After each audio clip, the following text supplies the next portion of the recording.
Our secret taste recipe is to cook with lemon care. Kutti's Healthy Samayal. Hello friends, welcome to Kutti's Healthy Samayal. Be positive, be healthy.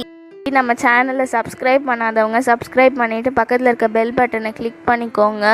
All ஆப்ஷனை click பண்ணுங்கள். அப்போ தான் நாங்கள் போடுற எல்லா வீடியோஸோட notifications உங்களுக்கு வரும். இது வரைக்கும் சப்ஸ்கிரைப் பண்ண எல்லாருக்கும் தேங்க்யூ ஸோ மச். நாம் இன்றைக்கி ரொம்பவும் டேஸ்டியான ஹெல்த்தியான வீட்லேயே சுலபமாக செய்யக்கூடிய சின்ன பிள்ளைங்கள்ந்து பெரியவங்க வரைக்கும் எல்லாருமே சாப்பிடக்கூடிய ஒரு பிஸ்கெட் ரெசிபி தான் பார்க்க போகிறோம். ரொம்ப சிம்பிளாக செஞ்சிடலாம், அதே சமயம் ரொம்பவும் டேஸ்டியாக இருக்கும். இதை ஒரு முறை செஞ்சு வச்சிட்டிங்கன்னா நீங்கள் ஸ்கூலுக்கு பிள்ளைங்களுக்கு கொடுத்து விடலாம், இல்லை வீட்டில் எல்லாருமே சாப்பிட்லாம். அந்தளவுக்கு ரொம்பவும் டேஸ்டியாக இருக்கும். வாங்க இது எப்படி செய்யுதுன்னு பார்த்துக்கலாம். இதுக்காக நான் இன்றைக்கி ஒரு 1/2 கப் அளவுக்கு நெய்யும் எண்ணெயும் கலந்து எடுத்துருக்கேன்.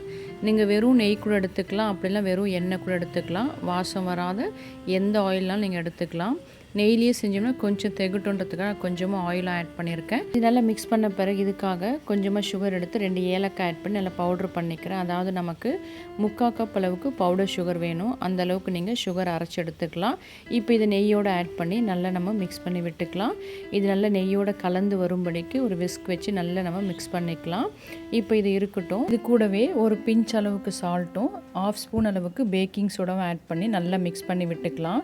சால்ட் ஆட் பண்ணுற வீடியோ மிஸ் ஆகிடுச்சு. இப்படி நம்ம பீட் பண்ணும்போதே நல்லா நமக்கு க்ரீமியாக கிடைக்கும். இந்த க்ரீமி பதத்தில் வரும். இந்த ஸ்டேஜில் 1/2 கப் அளவுக்கு ரவை ஆட் பண்ணிக்கலாம். நான் இன்றைக்கி வறுக்காத ரவை தான் ஆட் பண்ணுறேன். வறுத்தது வறுக்காத எதுனாலும் நீங்கள் ஆட் பண்ணிக்கலாம். அதே போல் ரவை கொஞ்சம் பெருசாக இருக்குன்னு நீங்கள் ஃபீல் பண்ணிங்கன்னா மிக்ஸியில் ஒரு சுற்று அரைச்சிட்டு கூட இதோட ஆட் பண்ணிக்கலாம். இது செய்யும் போதே ஸ்டவ்வில் ஒரு கடாய் வச்சு 10 மினிட்ஸ் அளவுக்கு ப்ரீ ஹீட் பண்ணிக்கலாம். அதாவது சிம்மில் வச்சு ப்ரீ ஹீட் பண்ணிக்கணும். அடுத்த இது கூட நான் 1 கப் அளவுக்கு கோதுமை மாவு ஆட் பண்ணிக்கிறேன். இதையும் நல்லா ஆட் பண்ணி நம்ம கைகள் வச்சு நல்லா பிசைஞ்சிக்கலாம். இதுக்கு எக்ஸ்ட்ரா தண்ணியெலாம் தேவைப்படாது. கரெக்டாக நான் சொன்ன அளவுகள் மட்டும் ஃபாலோ பண்ணுங்கள். மாவு கரெக்டாக நமக்கு இந்த பதத்துக்கு வரும். இப்போ நம்ம சின்ன சின்ன பால்ஸாக பிடிச்சி உள்ளங்கையில் வச்சு ப்ரெஸ் பண்ணோம்னா நம்மளுக்கு பிஸ்கெட்ஸ் ரெடி ஆகிடும். இந்த பிஸ்கெட்ஸ் நம்ம கடாயில் தான் பேக் பண்ண போகிறோம். ஸோ அதுக்காக ஒரு பிளேட் ரெடி பண்ணியிருக்கேன். அதில் நெய் தடவி கொஞ்சமாக கோதுமை மாவு ஸ்ப்ரெட் பண்ணி இது போல் க்ரீஸ் பண்ணி வச்சுருக்கேன். அதில் நாம் பிஸ்கெட்ஸ் செஞ்சு வச்சுக்கலாம். இந்த பிஸ்கெட்ஸ் மேலே உங்கள் விருப்பப்பட்ட டிசைன் நீங்கள் போட்டுக்கலாம், இல்லை ப்ளைனாக கூட நீங்கள் வச்சுக்கலாம். நான் ஜஸ்ட்டு ஸ்பூனில் ஒரு 2 லைன் மாதிரி போட்டு விட்டேன். அது மேலே கொஞ்சமாக சாப் பண்ணி எடுத்து வச்சுக்க நட்ஸும் நம்ம ப்ரெஸ் பண்ணி வச்சிடலாம். ஒரு சில பிஸ்கெட்ஸ் ப்ளைனாகவே நான் செய்கிறேன். ஸோ அது போல் நீங்கள் விருப்பப்படி செஞ்சுக்கலாம். இல்லை நீங்கள் ஃபோக் ஸ்பூன் வச்சு கூட அப்படியே ப்ரெஸ் பண்ணி விட்டிங்கன்னா அதுவும் உங்களுக்கு லைன் போல் ஒரு டிசைன் வரும். அதெல்லாம் உங்கள் விருப்பம் தான். உங்கள் விருப்பத்துக்கு உங்கள் டேஸ்ட்டுக்கு ஏற்ற போல் செஞ்சுக்கலாம். இதே போல் ஒரு சிலது ப்ளைனாக ஒரு சிலது நட்ஸ் டாப்பிங்லையும் நான் செஞ்சு வச்சுருக்கேன். இப்போ ஒரு லாட் ரெடி ஆகிடுச்சு. இதை நாம் கடாயில் ப்ளேஸ் பண்ணிக்கலாம். ஆல்ரெடி நான் 10 மினிட்ஸ் ப்ரீ ஹீட் பண்ணி வச்சுருக்கேன். அதில் நம்ம இந்த பிளேட்டை வச்சுக்கலாம். இந்த மாதிரி பிஸ்கெட்ஸ் வைக்கும்போது கொஞ்சம் கேப் விட்டு வைங்க. அப்போ தான் அது பேக் ஆகி வரும்போது கொஞ்சம் பெருசாகும் சைஸு. அப்போ இடிக்காமல் இருக்கும். 15 to 20 மினிட்ஸ் வெயிட் பண்ணி பாருங்கள். 15 மினிட்ஸ்லேருந்து நீங்கள் செக் பண்ணலாம். நீங்கள் வைக்கிற பாத்திரத்தோட அளவை பொறுத்து தான், நம்ம செய்கிற பிஸ்கெட்ஸோட திக்னஸை பொறுத்தும் டைம் வேரி ஆகும். நான் இன்றைக்கி 15 மினிட்ஸை செக் பண்ணி பார்த்தேன். கொஞ்சம் வேகாத போல் இருந்து. ஸோ நான் திரும்பவும் நான் 5 மினிட்ஸ் பிளேட் போட்டு க்ளோஸ் பண்ணி வேக வச்சேன். அப்போ எனக்கு 20 மினிட்ஸ் எடுத்தது இது வெந்து வரத்துக்கு. நம்ம கடாயில் செய்கிற தொட்டு எல்லாத்தையும் ஒரே நேரத்தில் வேக வச்சு எடுக்க முடியாது. ஸோ அடுத்த லாட்டும் அது வேகும் போதே ரெடி பண்ணிக்கிறேன்.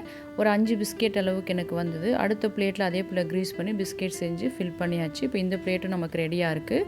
இப்போ எனக்கு ஃபஸ்ட்டு வேக வச்ச பிளேட்டு நல்லா வெந்துடுச்சு. இப்போ நம்ம அதை இறக்கிட்டு அடுத்த பிளேட்டை நம்ம கடாயில் வச்சு ப்ளேஸ் பண்ணிக்கலாம். இப்போ அதே போல் ஒரு பிளேட் போட்டு மூடி வச்சுக்கலாம். அவ்வளோதான், 2 லாட்டுமே நம்ம பேக் பண்ணி எடுத்துட்டோம். இப்போ சர்வ் பண்ணிக்கலாம். பிஸ்கெட்ஸ் பார்க்கும்போது தெரியும் சைஸ் பாருங்கள் எந்த அளவுக்கு பெருசாகி பேக் ஆகி வந்திருக்கு. ஸோ ரொம்பவும் டேஸ்டியாக இருந்து கிறிஸ்பியாக இருந்தது. இந்த 2 வகையான பிஸ்கெட்ஸுமே சூப்பர் டேஸ்ட்டில் இருந்தது. நட்ஸ் ஆட் பண்ண பிஸ்கெட் வாயில் நட்ஸுக்கு அடிப்படும்போது இன்னும் டேஸ்ட் கூடுதலாகவே இருந்தது. பாருங்கள், நான் உடச்சி காட்டுறேன். எவ்வளோ கிறிஸ்பியாக இருக்குது பாருங்கள். நம்ம ரவை ஆட் பண்ணியிருக்கத்தோடு நல்லா கிறிஸ்பியாக இருந்தது. அதே போல் டெக்ஸ்சர் பார்த்திங்கன்னா ரொம்ப சூப்பராக இருந்தது. நம்ம எப்படி பேக்கரியில் வாங்குமோ அதே போல். ஸோ நீங்களும் இது போல் செஞ்சு பார்த்துட்டு உங்கள் டேஸ்ட் உங்கள் எக்ஸ்பீரியன்ஸ் எங்களுக்கு கமெண்ட் பண்ணுங்கள், லைக் பண்ணுங்கள், தொடர்ந்து சப்போர்ட் பண்ணுங்கள். தேங்க்யூ. Yummy tasty. நீங்களும் ட்ரை பண்ணுங்கள், என்ஜாய் பண்ணுங்கள், ஹெல்த்தியாக இருங்க. தேங்க்யூ. உங்களுக்கு இந்த வீடியோ பிடிச்சிருந்ததுன்னா லைக் பண்ணுங்கள், ஷேர் பண்ணுங்கள், கமெண்ட் பண்ணுங்கள், சப்ஸ்கிரைப் பண்ணுங்கள், பக்கத்தில் இருக்க பெல் பட்டனையும் கிளிக் பண்ணுங்கள். பாய்.